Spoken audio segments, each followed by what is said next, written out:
Hi there. A new wave of spy photos just came out for House of the Dragon Season 2, showing the Lannister army on the march for the first time in this prequel. And now that they're done filming in Wales, this was filming in Bournemouth, Surrey, in southern England.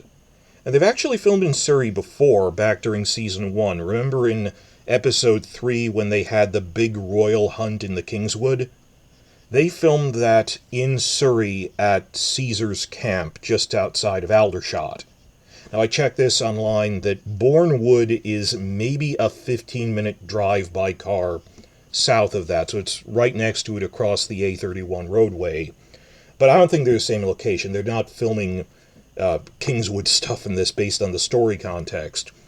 That the very clear spy photos we got of this appear to show the main Lannister army linking up with their vassal's House Lefford at the Golden Tooth.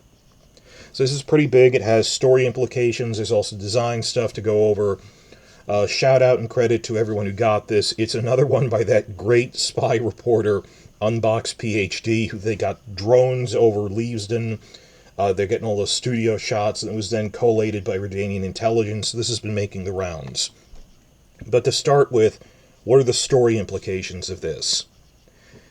The Golden Tooth is the mountain pass that the main highway between the Westerlands and the Riverlands goes through. So it's a natural choke point through the border mountains. And the Golden Tooth Castle that guards this mountain pass is held by the Lannisters' vassals, House Lefford. They're considered the eastern shield of the Lannisters. They're very important vassals. And when you see them riding here, it even looks like the Golden Tooth is supposed to be an actual... Is that like a structure, like it's a natural rock outcropping that they've sectioned off with a monument or something to symbolically, this is the gateway between the Westerlands and the Riverlands or something. But this is important because this is the moment when the Lannisters launch their full-scale invasion of the Riverlands, which is the beginning of basically the mid-phase of the war. That everything up to this was local forces consolidating their positions, like most of the Riverlands was for Rhaenyra except the Brackens, so it's the Blackwoods consolidate the Brackens, keep them in line, or consolidating local vassals in the Reach, or even Aegon's campaign into the Crown Lands is just to consolidate our local holdings. Local vassals directed to fight other vassals. By the mid-phase of the war, it's all of the combined armies of the Westerlands versus all the combined armies of the Riverlands, the kingdom scale things in the Seven Kingdoms, going after each other. They're not just small-scale objectives either, like, well, there's one battle. These are campaigns that have multiple battles in them.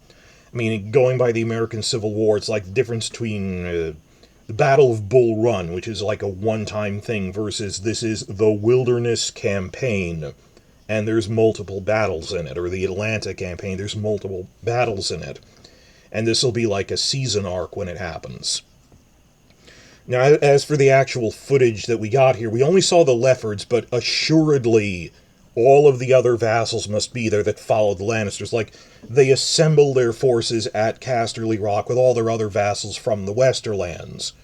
It's hard when you go, oh, it's the Stark army, by which I mean the army of the North. It's the Lannister army, by which I mean the combined armies of the Westerlands. So you've got House Swift, House Crakehall, House Rain, which is alive in this prequel era, but they came to the Leffords because the Leffords are their eastern gatekeepers, essentially, guarding the pass, and now they're going to invade the Riverlands. There was even audio with this. There was video footage with very good definition with the spy drones, and they even got some audio of just like someone yelling action, but they shouted Leffords action, and then Lannisters action, so we could also see the Lefford heraldry that they were holding, the blue and yellow. The Leffords were in the background in Game of Thrones. They didn't really have a prominent character, but we've seen their heraldry as part of Lannister armies since Season 1. We know who the Leffords are. They're pretty prominent. And if you watch the Histories and Lore things, like there's that thing on the history of the Westerlands where Tywin explains these are the major vassals, and one of the ones he lists off is the Leffords. So it's just some guys riding up and going, hey, but we can tell it's their army has arrived at the gateway and at the mountain pass, and they're ready to invade. So this is pretty exciting. And there is a question of when exactly will it happen at the pace it's happening. I'm making other videos on what exactly is going on in Season 2. I don't think we're going to get the entire Riverlands campaign, because just the amount of stuff they need to cover would extend through most of Season 3. Like I said, it's a campaign, and it culminates in, well, it's not spoilers to say the name, it's called the Battle by the Lakeshore. Is the biggest land battle of the entire war. It's a bloodbath for both sides. Again, in American Civil War terms, this is like the Battle of Antietam. Compared to, like, at the start of Season 2, it'll be like Bull Run scale things. Like the opening battle, it wasn't really a campaign, relatively small scale.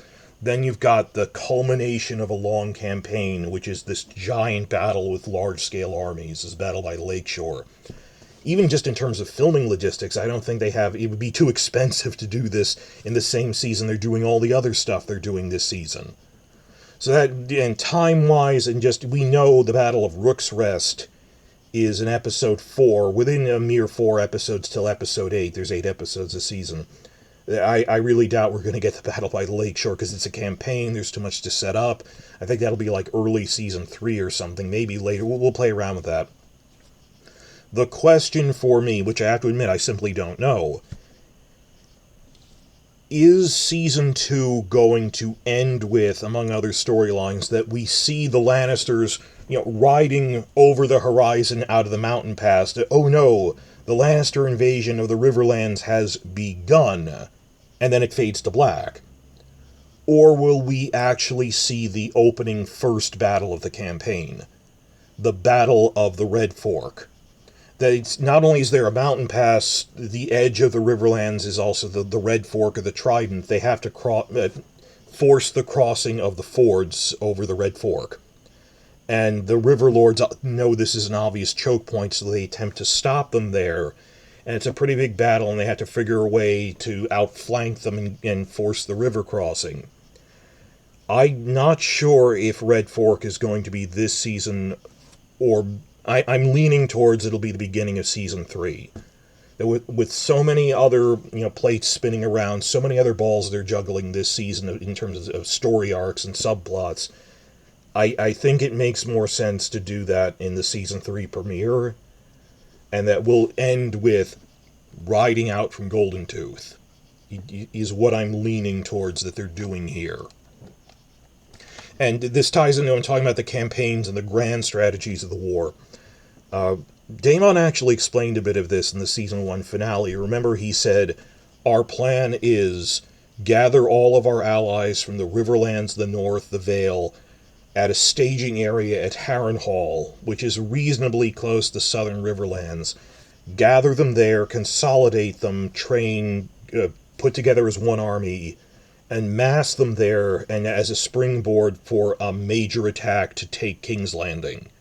That's the Blacks' plan. And while they're waiting to do that, because it's going to take time to gather their forces, the Velaryons blockade King's Landing to try to choke them out. And we've seen from other spy photos there will be like food riots and stuff in King's Landing, but that's just to put the squeeze on them. The long-term plan, grand strategy, is gather everyone at Harrenhal for a major assault. From the green side of things, they can tell that's what the Blacks are doing. It's major army movements. So they come up with this counter-strategy. You'll see this in Season 2, I hope they explained it on a map pretty clearly. That, okay, we'll hit Rhaenyra's forces gathering at Harrenhal in the middle of the Riverlands in a pincers movement. That the Lannisters and all their vassals coming out of the Westerlands, they'll hit them from the left, from the west. They'll invade the Riverlands. Whereas the Green's armies in King's Landing, their other main army there, they have like 4 army groups. There's those 2, plus the High Towers, plus the Stormlands. But okay, the Lannisters in the west, and Aemon and Sunfire and Vhagar and everyone in the east, we will come from the east, southeast, and hit them on 2 fronts. And we have numerical superiority, and we're outflanking them on 2 fronts that will crush them between that. So that's the overall grand strategy of the entire war. well, main front of the war. That there's really three fronts. There's the Riverlands front, which has the bigger land armies. But then there's the eastern front with Blackwater Bay, that staring across the bay at each other are King's Landing and Dragonstone. That's where most of the dragons are concentrated, and they go back and forth, and it's kind of stalemated. But once or twice they make a thrust at each other, like at Rook's Rest into the Crown Lands. So there's the Riverlands campaign, then the Crown Lands campaign, and third out of the three would be the Reach campaign, as Daeron with his one young dragon and the main Hightower army is moving their way up the Rose Road. But, okay, the main Riverlands front where the day-to-day fighting is happening, it's a lot of infantry fighting, the bigger armies. This is generally their main strategy for that. So, will we see Red Fork or not? I'm not really sure, but it doesn't matter. We'll see them starting it before the season is out. That this isn't part of... some people pointed out that near here, they were filming stuff for Rook's Rest, which is part of the Crown Lands campaign, but the Lannisters weren't part of Rook's Rest. They were on the other part of the continent. They're in the Westerlands. They're on the other side of the Riverlands. How would they physically get there? So no, this is a different campaign entirely. That's what's going on story-wise. Design-wise, I'm pretty interested in this of what does prequel Lannister armor look like? Because if you think about it from a design point of view, we didn't really see infantry armor or knight armor in Season 1 from factions we saw a lot of in Game of Thrones in order to compare the two, that it's an earlier version. I mean, like, because the Targaryens are in exile, we never saw Targaryen regular infantry or knight designs for armor in Game of Thrones, and we never got to see Velaryons and Hightowers, for that matter. And who else had really iconic looks? Well, the Lannisters and the Starks. To a lesser extent, when I wrote up like the costume pages on wikis and stuff, they didn't put nearly as much thought into like Baratheon designs and Arryn designs, or even the Tyrells, but they tried to. I mean, as much as they could within the story limitations, the costumers tried to make a unique look for each of the Seven Kingdoms. The Iron Islands was one of their favorites, actually, that it looked practical. This waxed poncho for being on the deck of a ship in a storm. But if you're really thinking of who we could compare that's prominent designs from the original show, you're talking Lannisters and Starks, and we haven't really seen any groups like that yet. Maybe the Kingsguard, but that's because they went book accurate again. But point is, a big part of Season 2 will be, wow, these are the other great houses who we actually saw in Game of Thrones. We had to teach people who the Hightowers and Velaryons were, as opposed to being excited at a familiar name. The Targaryens people were excited about still as people, but they're so separated from Dany because she's in exile. That is going to be really interesting looking at Lannister designs and Stark designs, not just on the main characters, like on the infantry. What's their regular infantry armor look like? Well, in this case, they're mounted, but this looks pretty interesting because it kind of does look like an earlier version of the Lannister armor that could have evolved into that. Well, a little. I mean, the main show did that whole thing where they gave it this samurai look because they wanted it to be a fantasy world that didn't correspond to any one thing, and I get that. And I have this headcanon that it is somewhat supported that it was supposed to look like what Targaryen armor used to look like, because the Targaryens also had that kimono-like look. When you look at them in Viserys III, Daenerys' brother in Season 1, that it almost looks like that. And I think that's like a holdover from when Tywin was Hand of the King under the Mad King. Maybe, but that'll be a later development anyway. But on a more general level, that they have really good armor because they're from a metal-rich region where they're also wealthy from gold, so they can have the best possible armor. Whereas the Starks in the north, they're kind of the poor country cousins, that their armor looks like it's just a steel bucket head with no complex parts to it. There's no visor. They just wear chainmail most of the time. They don't wear as much heavy armor up there. They can't afford it. And you compare that with like what the Tyrells are doing and stuff. So looking at this, well, the shoulder outline is somewhat similar. They don't have the kimono thing, but I can feel a little, it looks like it's heading towards that. Mostly with the helmet, though. That, remember, the Lannister armor in Game of Thrones had this visor that opens in the middle, this face guard for the nose guard, and armor doesn't really work like that. You don't want an empty space where the hinge is close together in the middle of it. You're supposed to have a strong point there. So that's not really good for armor. But okay, fair enough. But looking at their helmets here, like, the cheek guards look like they're almost halfway there to doing that they have movable hinges and flaps and things. Another thing is, like, there's this blurry photo of what might be Jason Lannister that, as an officer, as a commander, his more advanced helmet looks even more like the later Lannister helm that you see, like, Tywin wearing, that I think... We didn't get a good look at it because he was facing away from the camera, but I think pay attention to that, keep on the lookout for that when we see Jason's helmet, it'll look a little more like the later Lannister helmet. I'm thinking of, like, designs over time. Like, I like the thought that went into the Star Wars prequel trilogy for, like, starship design, that you can tell some of the ships are like, oh, that's an earlier version, that if you look hard you can tell this is like the precursor to a TIE fighter. This is the precursor to an X-Wing. That there's similar design trends they're earlier in that trend, but they're moving towards it. It's like looking at the armor, that we didn't have the opportunity for this in Season 1 we'd never seen even Hightowers, really, or Targaryen knights like that. Now we'll be seeing, like, what did the Stark costumes look like, or the Lannisters, and have something to compare it against. And the thing I'm most excited about is they have the same armor manufacturer guy and designer that they've had on this franchise since Game of Thrones Season 1. Simon Brindle, he's been there since the beginning, and he stayed for this.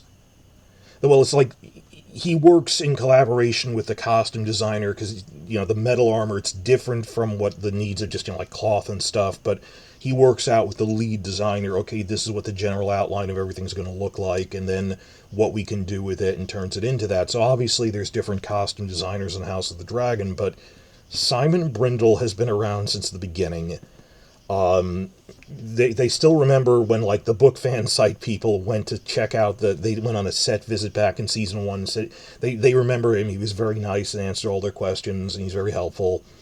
That if you're going, oh, well, this is someone else's prequel, the same guy who made Lannister armor in Season 1 is now making prequel Lannister armor. And yes, working with the different costume designers, but it'll be really interesting. What I'm looking forward to is when they get behind-the-scenes videos on Season 2. Like that in the House the Dragons Built thing, which is even longer than the inside the episodes. It's like 25 minutes each. I want them to have like a 10-minute chunk of him explaining a lot of thought went into that. I'm the guy that made the original Lannister armor. Now I have to make something 200 years earlier during a time of peace on top of that. There hasn't been a war in 80 years, so they don't have that much armor design yet. That they have to think up, what are we going to outfit all of our infantry in and stuff. 200 years removed, and it's medieval technology, doesn't change that much, but something that looks a little earlier, but recognizably something that would turn into that. And that there's continuity there. Whereas, the costumes themselves, like, there was intentionally not continuity.